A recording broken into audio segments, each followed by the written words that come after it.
All right, so let's get right into it. Every time a new AI model drops, there's this huge wave of hype.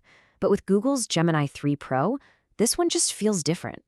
The chatter, the early benchmarks, they're all pointing to something much bigger than just another update. So the real question we're digging into here is this finally the real deal? And I mean, this comment from the developer community on Hacker News just hits the nail on the head. It perfectly sums up the vibe out there.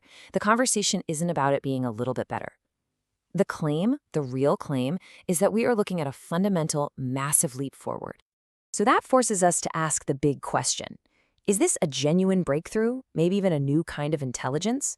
Or is it just the next very powerful move in this relentless AI arms race between the big tech companies? To figure that out, we've got to peel back the layers of hype and really get into the details. Okay, so first things first. Let's see what Google is actually saying. What's the official story they're telling us about Gemini 3 Pro? And whoa, the claims are pretty bold. I mean, most intelligent model yet. State-of-the-art reasoning. You've heard that kind of stuff before. But there are these two new phrases that really jumped out at me. Agentic and vibe coding. What on earth do those even mean? So let's tackle vibe coding first. And yeah, it sounds a little out there, but it's not just some quirky marketing buzzword. It's actually pointing to a totally new way we might build things with AI. Here's the deal with it. It's about getting away from typing out super specific, rigid commands. It's supposed to be more like a creative partnership. You give it the vibe, maybe a quick sketch on a napkin, or just a description of what you're imagining, and the AI does the heavy lifting, turning that idea into actual working code. All right, and that second big buzzword, agentic capabilities. This one is a potential game changer. It's all about shifting the AI from just being a tool you use to be more like an assistant that works for you. Essentially, it's the power to just hand things off. You can give it a really complex project with a bunch of steps, and because it's way better at using other tools like searching the web or running code, it can manage the whole thing from start to finish. It gets stuff done faster and with way less handholding from you. And yeah, a quick peek under the hood confirms this thing is an absolute beast. It can handle pretty much anything you throw at it. Text, images, video, audio, even PDFs. And get this, a 1 million token input limit. That is huge. Plus, its knowledge is super fresh, with a cutoff of January 2025. It's pretty clear this was built for the big, messy, complex jobs. Okay, so the claims are massive, the specs are impressive, but, talk is cheap. We need to see the proof. So let's get into the numbers. And trust me, this is where things start to get really wild. Wow. Okay, just take a second to look at this. The interesting part here is, well, all of it. We're not looking at small wins. In some of the toughest areas, like advanced math, fact-checking, and understanding a computer screen, Gemini 3 Pro isn't just a little better, it is in a completely different league. Let's break this down. First up, math. And this is just staggering. On a really difficult math benchmark, Gemini 3 Pro scores over 23%.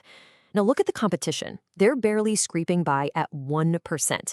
That's not an improvement. That's a demolition. It's a whole different ballgame. And it's the same story with factual accuracy. It more than doubles the score of its main competitor. What this really suggests is a huge step forward in fighting those annoying and sometimes dangerous AI hallucinations. We might actually be getting to a place where we can trust the answers.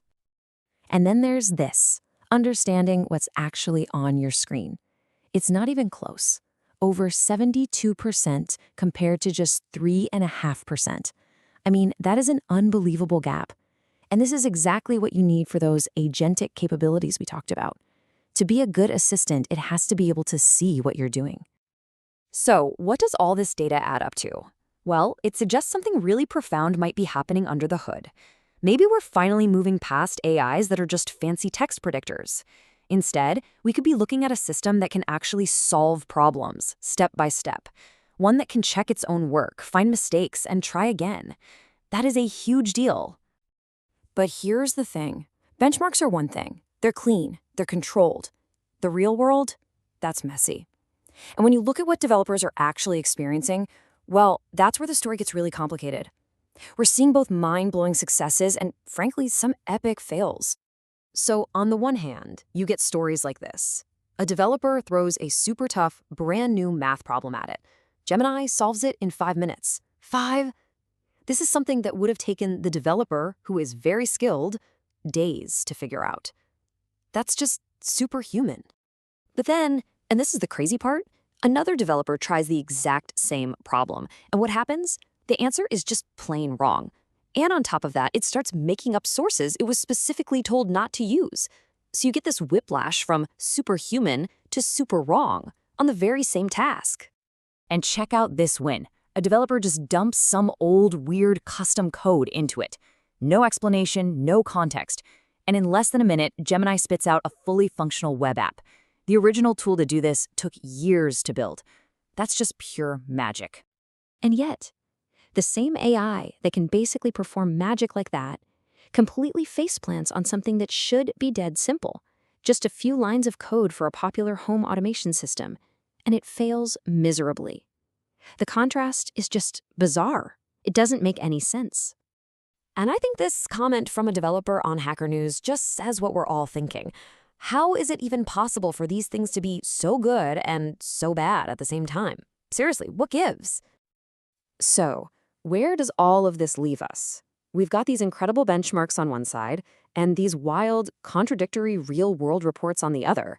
Let's try to pull it all together and see if we can figure out what's really going on here. And this really sums it up. Gemini 3 Pro kind of has two faces. On one side, you've got all this evidence for a genuine breakthrough. The off-the-charts math scores, the better reliability, the insane code generation.